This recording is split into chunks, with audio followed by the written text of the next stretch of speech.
Yeah, because I get up every morning and I say it's going to be a great day and I choose to be happy, right? A lot of people know that last August, I'm coming up to a very, very, very, very difficult time in my life. I lost my middle son to suicide. And I had no freaking clue that in 3 short weeks, he'd be gone. Not in my case. It was just like phone call one morning and my life just changed like that. In my space, and I've come to find out many other parents face, you get this perception that everything's wonderful until all of a sudden it's not.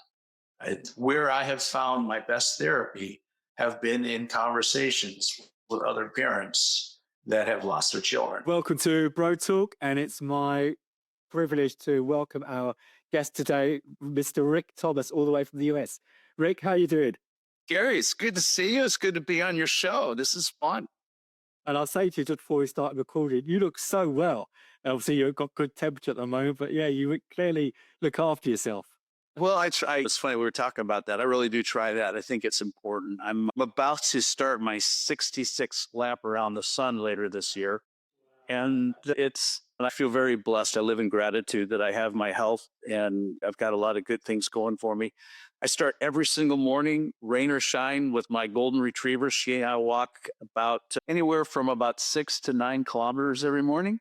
And it's just how we start our day. And it's a great way to just kind of get your mind into things or out of things, depending on where you want to be or what you're doing. And it's good to move the body and keep going. Yesterday, I was in the water again with some friends of mine. Those that know me know I'm a technical diver, and did a really fun dive on what we call a natural wreck, a wreck that actually went down in a storm in about 52 meters of water. And that was real too. So that's what I do. Just stay moving, stay active, and the health follows, I think. Don't eat that crappy food. Excellent.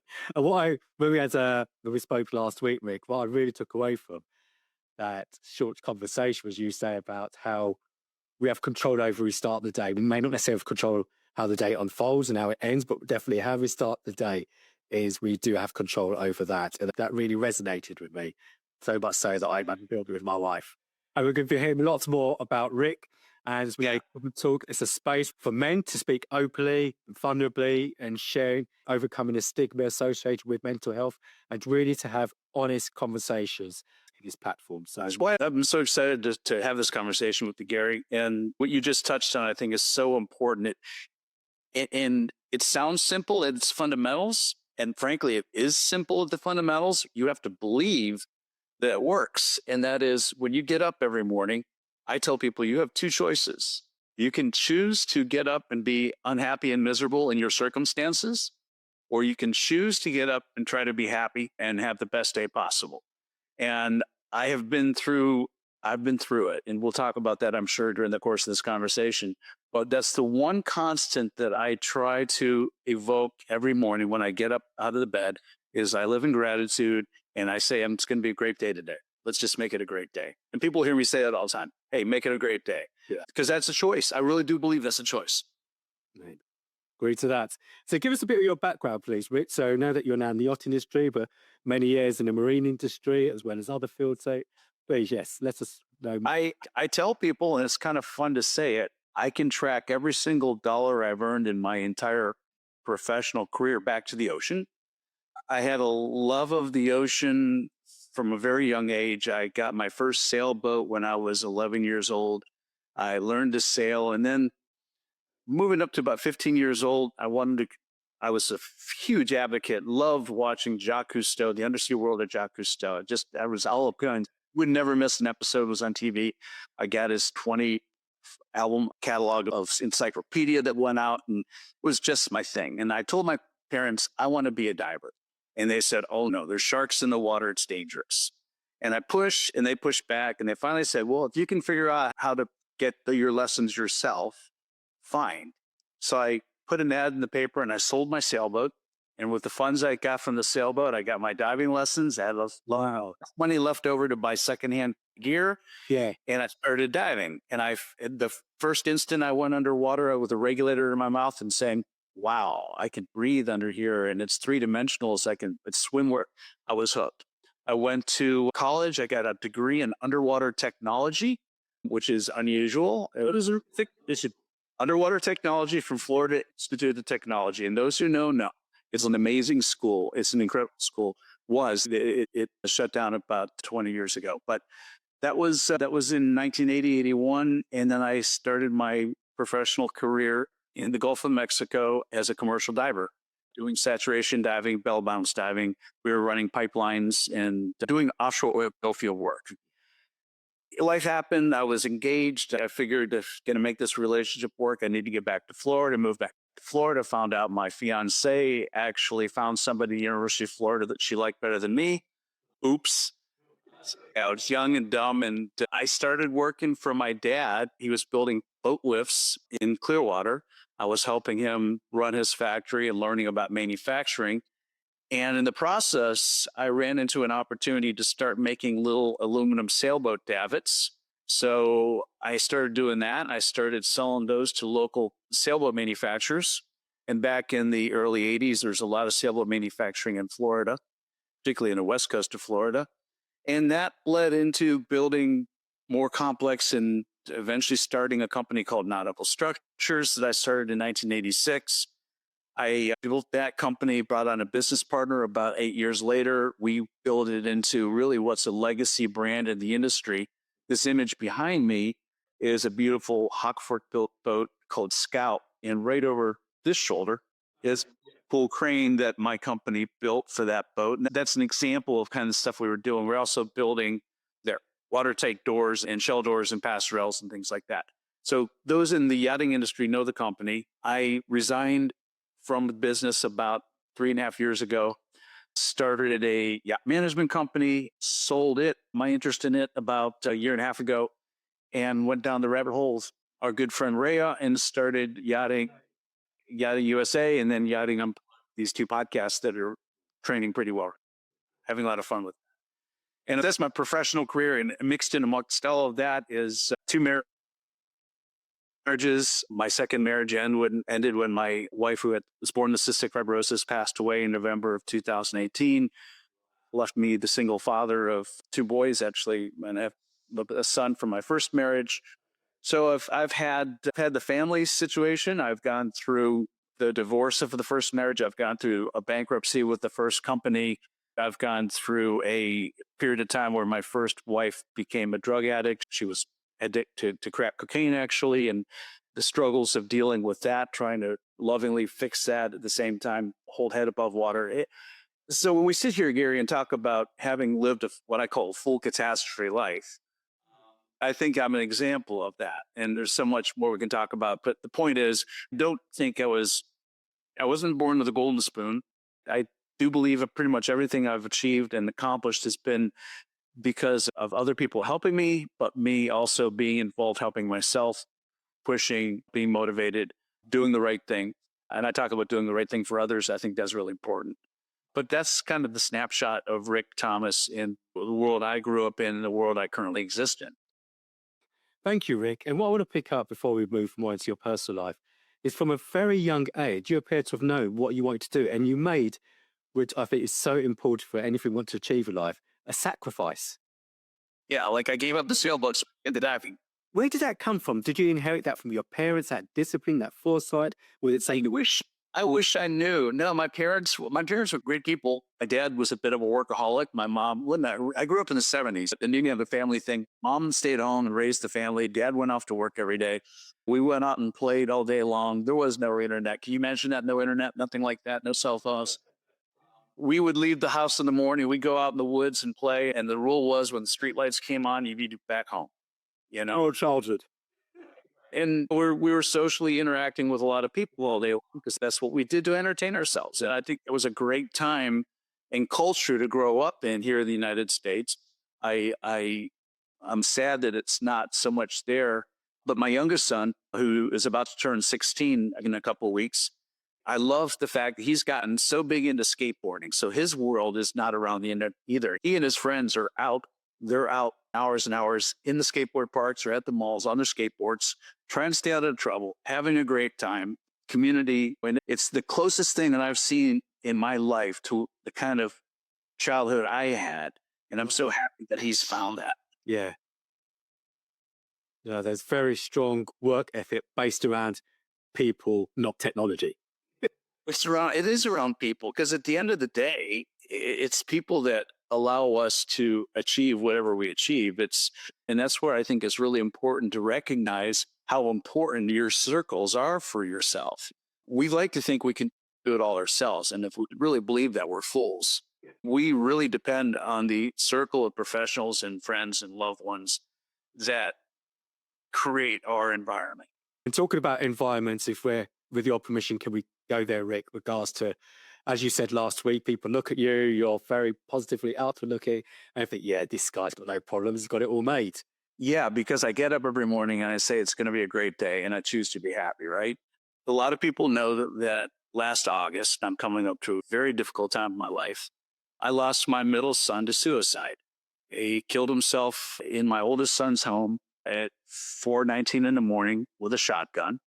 As brutal as that is to say, it's necessary because it's the reality I have to face 1 week after his 21st birthday. And he'd been living there for 2 years, working at Universal Studios, no signs of mental illness, no signs of issues in his life, nothing that would make anybody feel that there was something to be worried about. 3 weeks before his death, I had all three of my boys together at Universal Studios. The two of them, the two older ones, worked there. And my youngest son, Tristan, came up. He actually spent a week on summer break with his brothers at their house up in Central Florida. Then I came up at the end of his trip, and we spent 2 days together at Universal Florida. And I thought, man, how about this? I got all three of the Thomas boys together. Hasn't happened in a little while. And here I got all three of my boys. And I'll never forget, we were at this place in Universal Studio, and my oldest son, Rick, and his name is Rick, and we're going to have a beer. And Aidan was just a month away from turning 21. I said, let me go get you a beer too. He's like, no, Dad, I don't drink. I said, are you sure? He must turn 21. He said, no. And so he wouldn't got him. And I think back on that and I go, wow, I never had the opportunity to even share a drink with my son. And I had no freaking clue that in 3 short weeks, he'd be gone.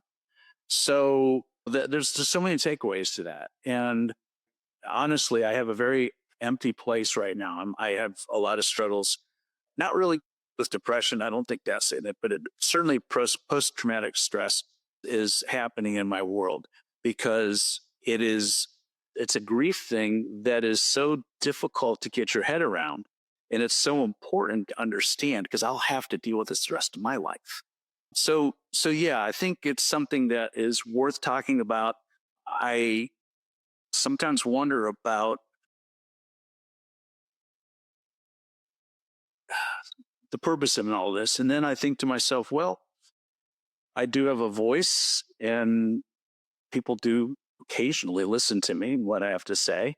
And so perhaps this is a starting point where this is the first time I really spoke publicly since his celebration of life last September about this. And it's something that I feel that I probably should be talking more about as I get deeper into this space, understand more and more of what I'm dealing with, because where I can find therapy, what is helpful for me is talking to other parents and talking to other people that have experienced this or have come close to experience this. And when I hear people say the name Aidan, it doesn't hurt my feelings. It actually reminds me, and it's like he lives for a moment when I hear the name. So when people try to stay away from that topic, thinking they're being helpful, actually the opposite's probably closer to the therapy that I need. More people willing to say, hey, how's it going, Rick? How are you feeling about Aidan? Where are you right now? Because I think as both as a parent and as a human being that has suffered a catastrophic loss, and there's nothing, I think, more catastrophic than losing a child to suicide without any, I mean, some people maybe see warning signs or have dealt with years and years of mental health issues and attempts and stuff like that. Not in my case. It was just like a phone call one morning and my life just changed like that. Months later, Rick, not even a year has passed. I'm going to ask a classic counseling question because I believe it's relevant here, if it's okay with you. Of course.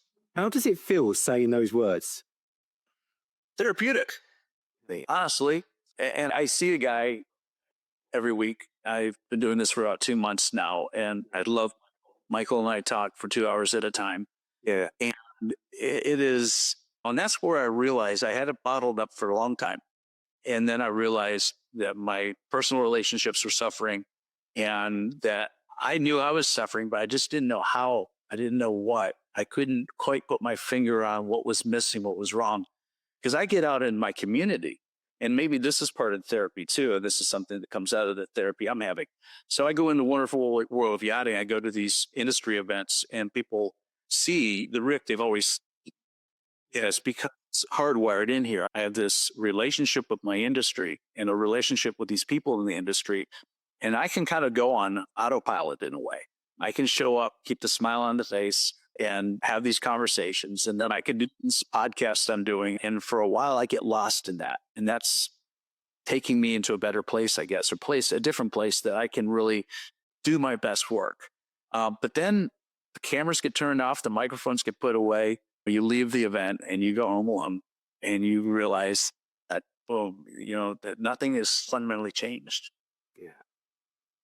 And I want to speak to you as a man. We're fully aware of what's said about men that men Yes. don't cry, boys don't cry.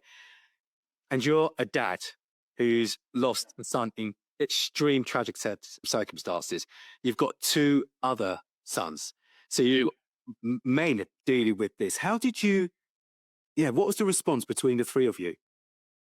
A lot of grief, a lot of sharing, a lot of reminded me that fuck all, I better take care of my boys, right? I better pay attention to what's going on here, making sure they're okay.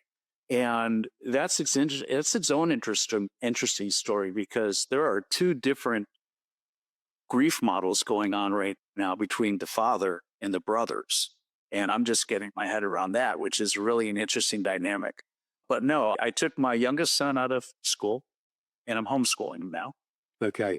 I've come to the realization, and I'll say it to the day I die, that right now our governmental institutions of lower learning here in the United States do not do justice to our education system, do not educate our children well.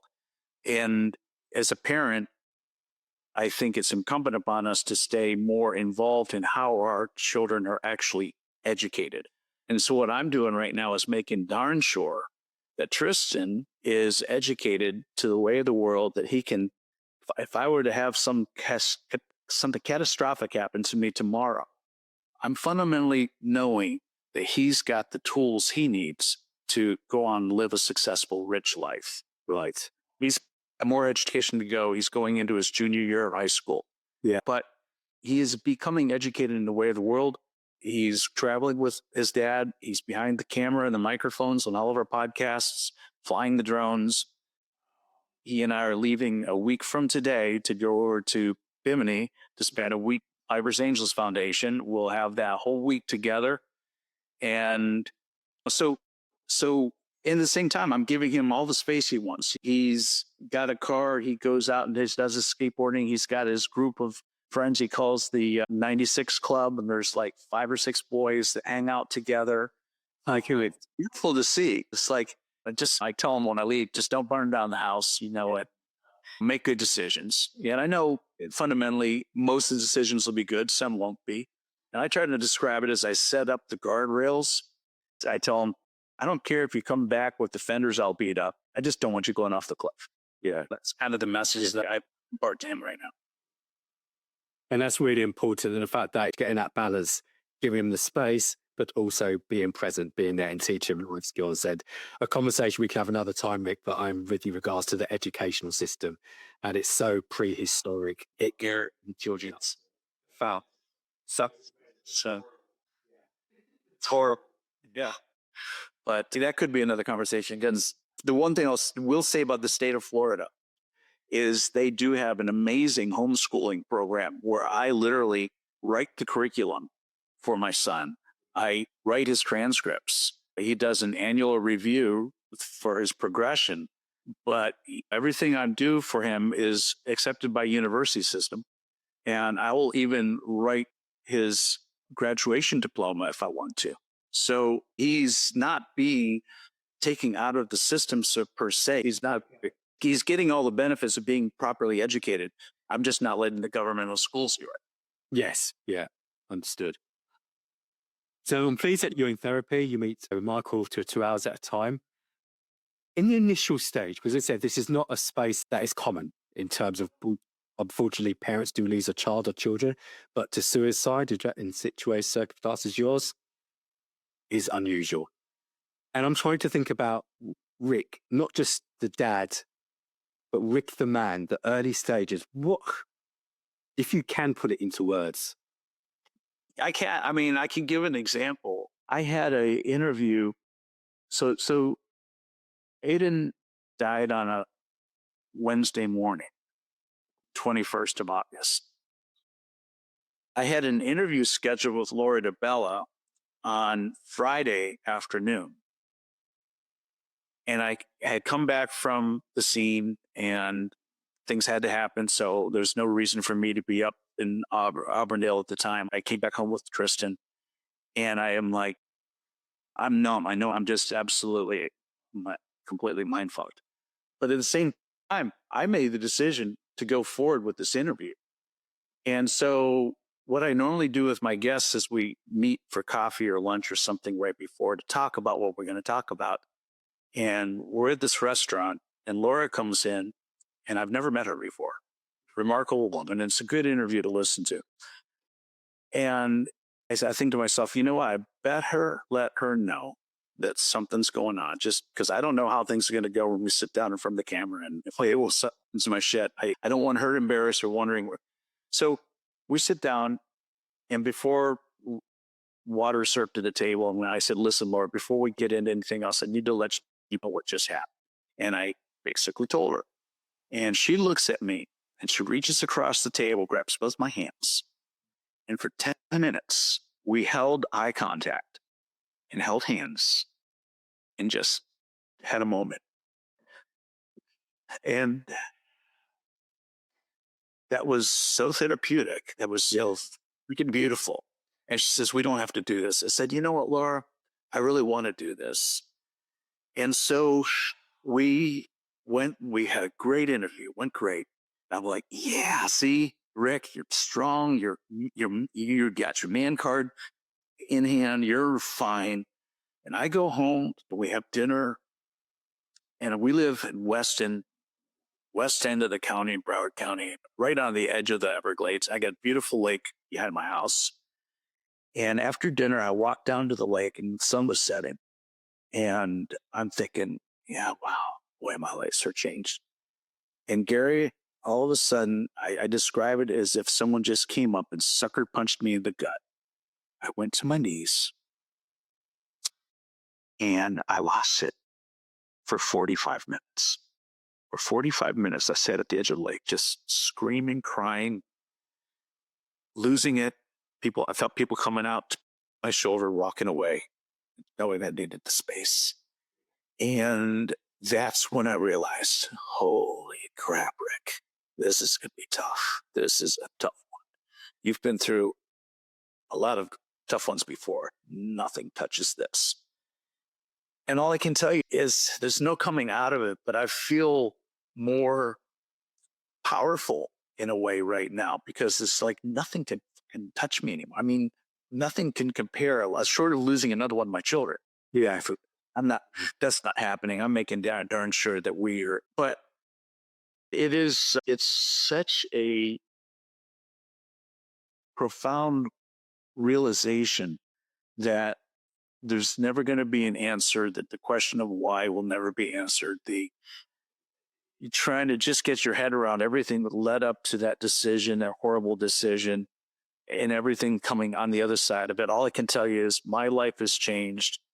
And at this point in time, as a man and as a father, I think it's important to own this, allow this to be part of what is Rick Thomas now, this grief piece that I'll walk with and live with for the rest of my life, but not let it define me as a man either. It's a part of who and what I am, but I still have a beautiful future ahead of me. I mean, I'm like I said, I'm super healthy. I'm active. I'm involved. I've got 2 boys that I need to help navigate this crazy freaking world we live in. I've got this cool career that's coming together. I'm enjoying the crap out of it. And really, I look forward to every one of the conversations I have with the people I interview. And so it's a balancing act, right? It's like, okay, take care of Rick, take care of everything else that is around Rick, and somehow or another make it all work. Does that make sense? All of it. So what I loved, Rick, was you say many things, but this sort of standout point for me, I've still got a beautiful life to live. Oh, yeah. Oh, yeah. Goes back to that decision every morning, right? Yeah. Yeah. I mean, it is. I mean, listen, I think we're all blessed to be on this planet. When you think about what we have here, the time that we're living in right now, wow, what an opportunity we have to really see and enjoy and indulge in a world that our parents, our grandparents couldn't conceive of. Now, yeah, there's a lot of screwed up things in this world right now, and we can all agree on a lot of things that could be done better, should be done better, or some of the horrors that do happen in our space. But at the same time, the world we create around ourselves, I think we have the opportunity to make it the best of the very short period of time we have on this planet. And I don't want to basically say, okay, because Aidan killed himself, now the rest of my life is done. That wouldn't be fair to him, and it wouldn't be fair to me, and certainly wouldn't be fair to my other boys. So the best thing I could do for my children is demonstrate to them how dad can take this and move with it. Inspirational. Inspirational. And moving forward with it, does that involve working in the mental health space with regards to other people who've been affected directly or indirectly by suicide? Because I may say something controversial here, Rick, but I'm speaking. Please do. Growing up, I was told by people a generation before me that anybody who committed suicide was the most selfish thing human being could do. Now, getting older, wiser, and especially the field that I'm working in, I recognise that is not a case, that we don't know, because to be through it, you can't tell the story the other side. But Now, there's not many people who have not had what we say in the industry dark thoughts. And it must be a terrible dark place where somebody chooses to say, I don't want to be here anymore. That's a choice made for whatever situation. And unless you've been, we cannot judge or comment.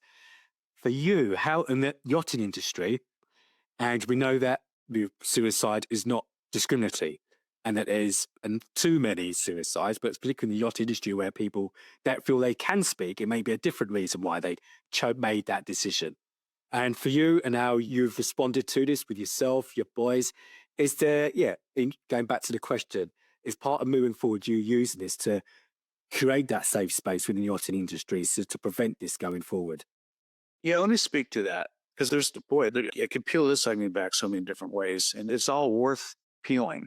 First of all, one of the horrible things that I've learned coming out of this, because I've had people reach out to me, is Aidan's suicide is not an isolated incident. Unfortunately, I had no idea how many parents are dealing with the suicide of their children. It's epidemic right now. Gary, it's terrifying to learn how common this is becoming, which is a wake-up call into itself. I used to think too, it was in fact shortly after he did, what a horrible selfish thing you just did, Aidan. And then the more intellectual and focused time I put on this, the more reading I did, the more listening I did to others, the more I came to realize that no, something was causing him a lot of pain. Something was causing him a strong desire to end that. It wasn't that he wanted to, I don't think, leave this life so much as he just wanted whatever was going on up here to go away. And I've heard that from people who survive suicide attempts. And frequently you hear that they're so thrilled to be living on the other side of a suicide attempt that it wasn't that they wanted their life to end, they wanted their pain to end. And they're distinct they distinctly described two different things. There was a interview with a gentleman who jumped off the Golden Gate Bridge. Very rarely do you survive that. He survives that. And he tells the tale. And as soon as he let go, he regretted it. He's like, I don't want to die. I just want this pain to go away. So that's as close as you can come to, I think, that piece of it. So that's one piece of that onion. The other piece, of course, is in the space we deal with in the wonderful world of yachting, you have young people who are basically leaving the nest, getting into a interesting, complex industry, very social industry, exposed to lifestyles and things they'll never, ever be able to achieve in their life, most likely in the future, around such a complex group of people, different nationalities, cultures, languages, and depending on the luck of the draw, what program they get dropped into is becoming green crew. They're either embraced in a wonderful program and they're nurtured and they do well and they learn, or they come into a toxic, dangerous environment where they're abused, where they're taken advantage of, physical abuse, sexual abuse, a little bit of both, and they're isolated. They're away from everything familiar to them. They're in the small spaces with people that are strangers by and large. They can't leave. They rarely can reach out and have that conversation, so to speak. What happens when they need to go to some place on that boat to make that phone call to talk to somebody and they're going to be overheard? Or maybe it's the captain that's giving them the problem and they're told to go to the house to make the phone call to their DPA. There's so many, like I said, so many layers there. And the industry needs to recognize and understand that the crew have possible situation almost. There's no second shift, for instance. You're on 20, that boat runs 24/7. You're off shift maybe, but you're still mentally on shift. If something comes up, you got to show back up and deal with it, whatever that looks like.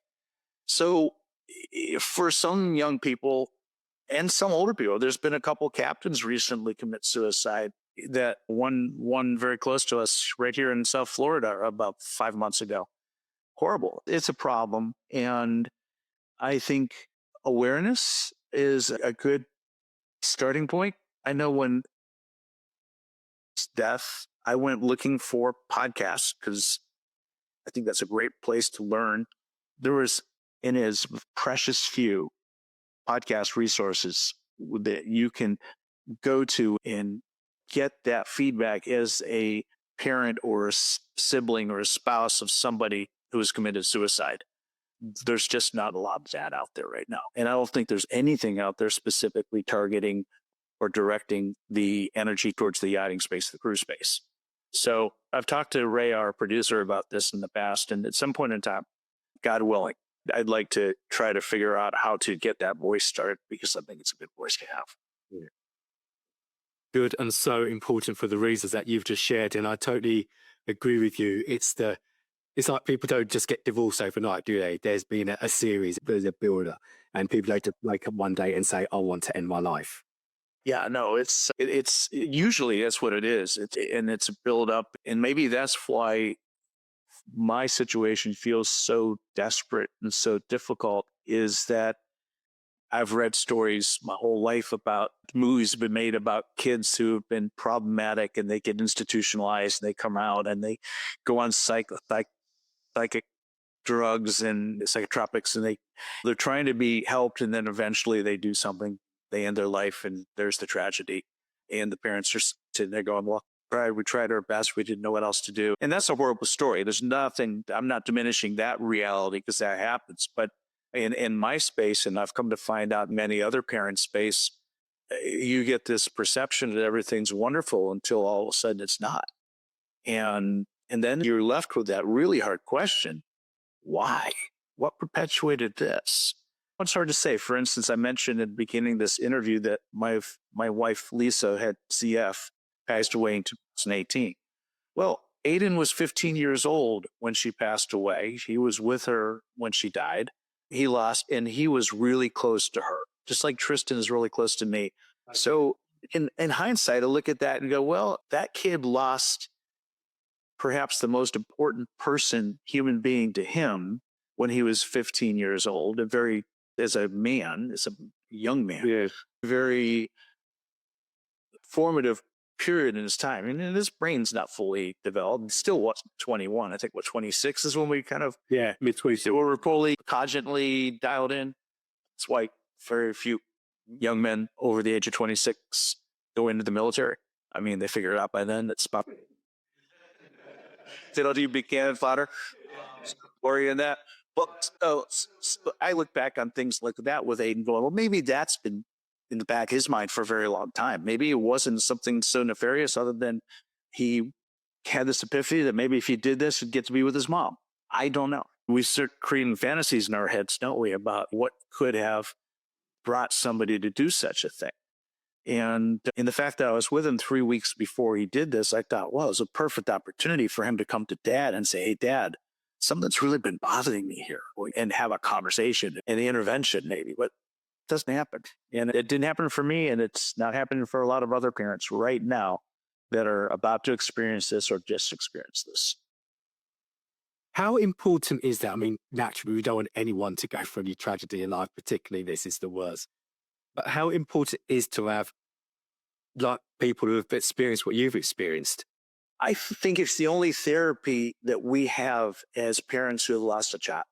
It's truly the only real therapy that we're going to get is to be able to, as human beings, come together with another human being that's just shared the same horrible experience and say, you're not alone in this.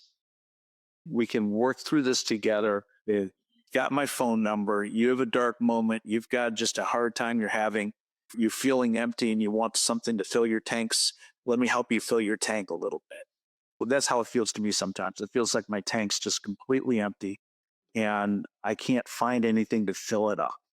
And so where I have found my best therapy have been in conversations with other parents that have lost their children. And it's just real. I ran into Captain Lee from Below Deck fame a couple of nights ago. He left a wonderful message on a post that I did in memory of Aidan last September. And I walked up to him and I thanked him for this heartfelt message. And he looks at me and he says, you do realize that I lost my son last year too. He lost his son to fentanyl, which was coming off of a accident where he had been on painkillers. So not truly a suicide, but nonetheless, he lost his child, his son, his very most important person, tragically to a horrible malady that is affecting us here in the United States that we pretend isn't happening, but really is. And just he and I, in our conversation the other night for 20 minutes, was therapy for me, and I'd like to think it was therapy for him. Yeah. And the power of therapy, to use your word, is connection identification, because if we can't identify as much as we would like to empathize, it's limited sympathy than actual empathy. That's right. That's right. Yeah. And men, I think we tend to bottle it up. I've seen this. I've got one of my very best friends, I've known him for over 50 years, was a special forces operator in the U.S. Navy. And he struggles with PTSD right now. Okay. And I talked him through a downtime a couple months ago because we bottle it up. We were expected to be able to just shoulder it and go forward with it and we'll be all fine. But we're only human, and it's I don't know. Sometimes it's difficult to open up. That's why I found it so therapeutic to find this therapist that I speak with once a week and really have the opportunity to get it out there. And he lets me talk, and he opens up some rabbit holes we can go down, and boom, let's go, baby. Let's go down that hole and see where it takes us. And how do you find it? Because it was definitely helping you working with a man in that context. As you said, for men, it's difficult to open up. It's open up in front of another man. Yes. I think it's because I don't know, when you got the XY chromosome, we have, no matter what, we've got a commonality in, I think, the way our mind's wired, the way we think, the way we culturally have been probably raised, with some exception, but not a lot of exception. So when you're mano to mano, you're you then allow yourself to be vulnerable. That is difficult. Most men have a hard time allowing themselves to be vulnerable. Many of us been raised to not demonstrate vulnerability. We need to be at the apex here. We got to be the predator, not the prey. And the vulnerability is kind of really when you start to heal, when you start to find some release, or you allow other ideas, other influences to come in. And it's in the vulnerable that I think you find the best healing. Yeah. Oh, yeah, most certainly. And it's interesting when men open up and cry, which they do, it's a safe space, they'll apologize or they say, I'm so confused. Why did I do this? I know. The female cries is more natural, but like, don't often say, don't apologize, there's no need. It's almost like, I shouldn't be doing this. But you should be. But you should be, right? And what's funny, because I've given up on trying. What I mean by that is I'll give a talk and all of a sudden tears will come. And I didn't know it was coming and I didn't feel it coming. All of a sudden it's there. And I used to try to just hold that shit back. And it's like, no, now it's kind of like, I'll just let them roll as I'm talking. It's like, if you're seeing tears, it's because that's what's happening. And there's something has been touched that's caused that response. And that's good. That's that when that happens, it's cleansing in a way.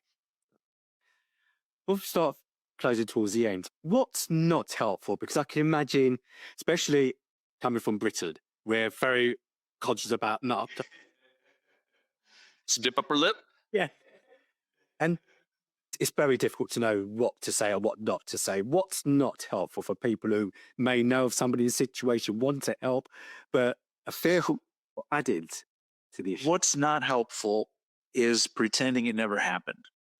To treat it like it was a third rail that you don't want to touch because you don't want to upset me or bring up bad memories or whatever.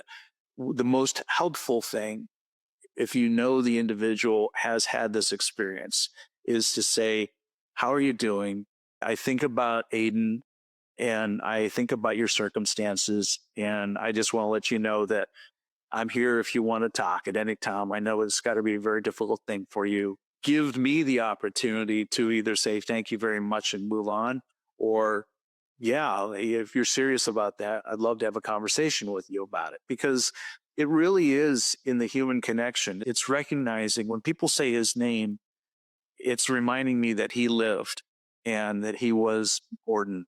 It's when they avoid the subject, it's like he never existed.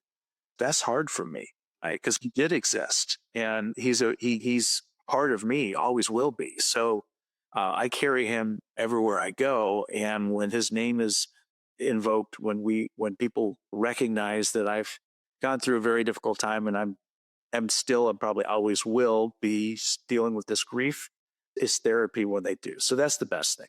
I would say that I've talked to other people in this space, they say the same thing. Don't pretend it didn't happen, because it happened. He said when you said Aidan lived, and it's by not speaking about, it's denying that he lived. Yeah, part of you, he lived.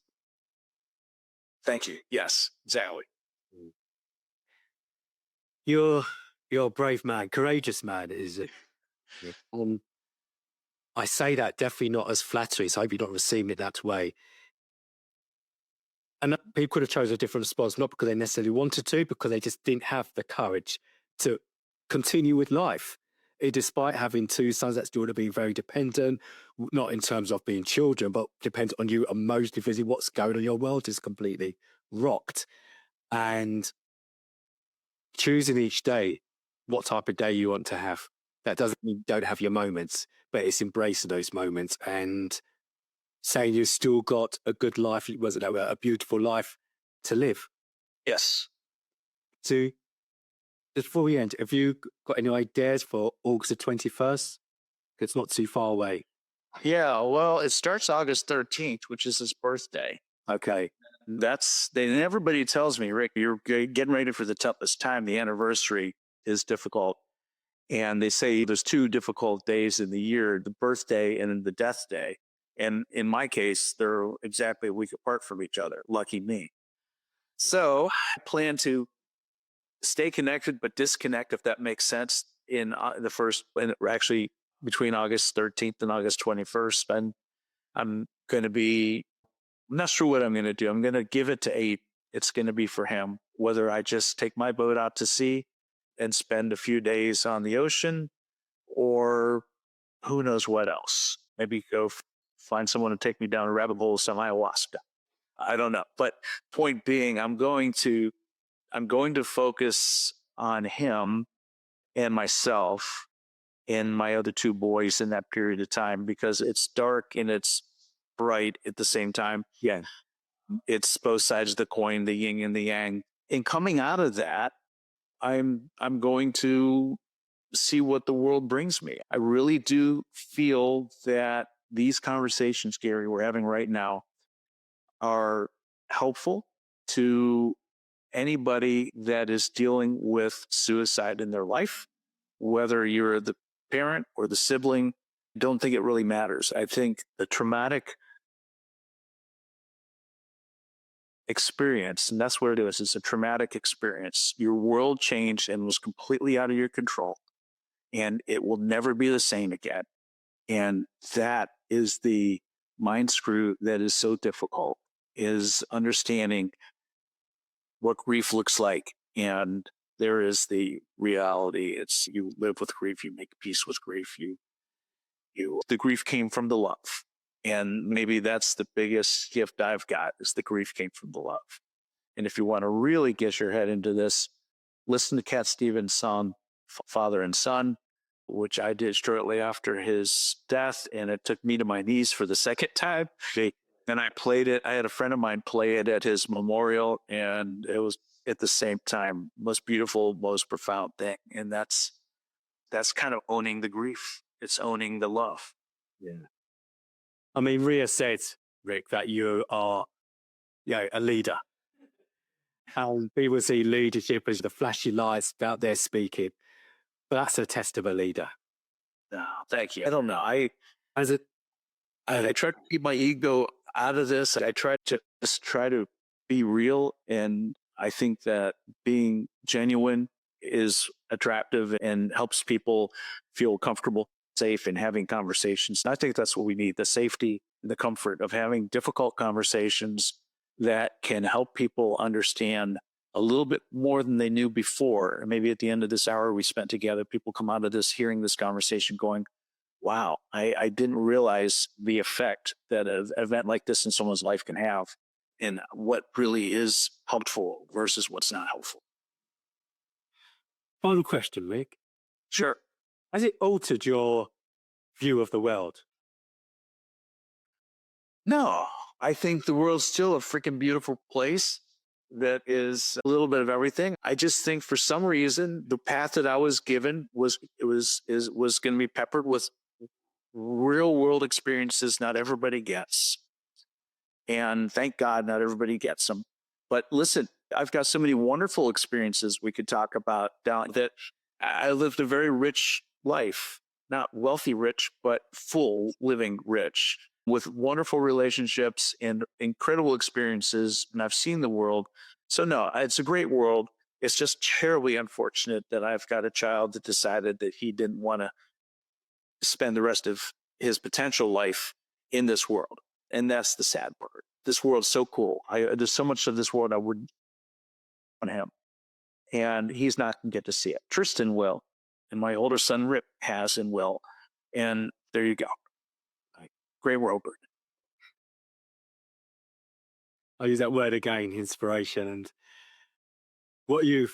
as you were summing up, Rick, what came to my mind is that obviously you're a dad to Rick and to Tristan, but you're still being a dad to Aidan. Oh, yeah. And still a father of three, being the best man you can. And what an example. Right. Well, people ask me how many kids I have. I say 3. And then it's that if the conversation continues, then eventually it comes out that I have 2 living.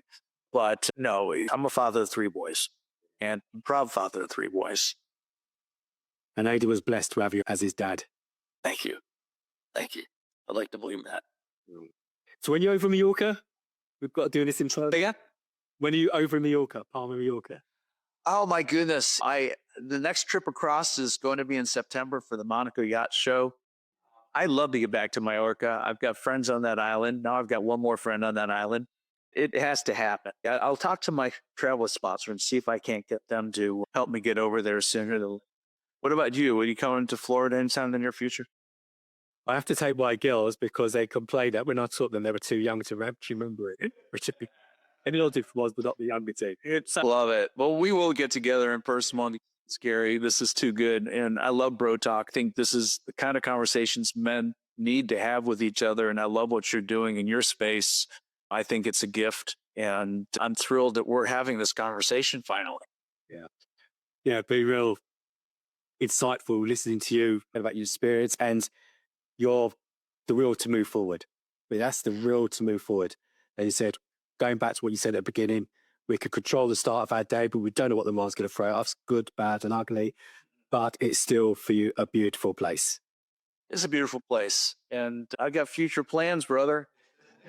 We're going to keep things going for sure. So hopefully we cross paths, and anybody else listening to this show, I hope we cross paths and have conversations. And I'm happy to talk about my world, and I'd love to hear about yours.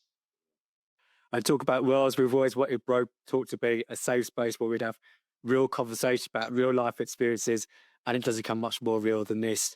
If any of you have been affected by this, positive or negatively, want to understand more, there'll be links at the end of this episode.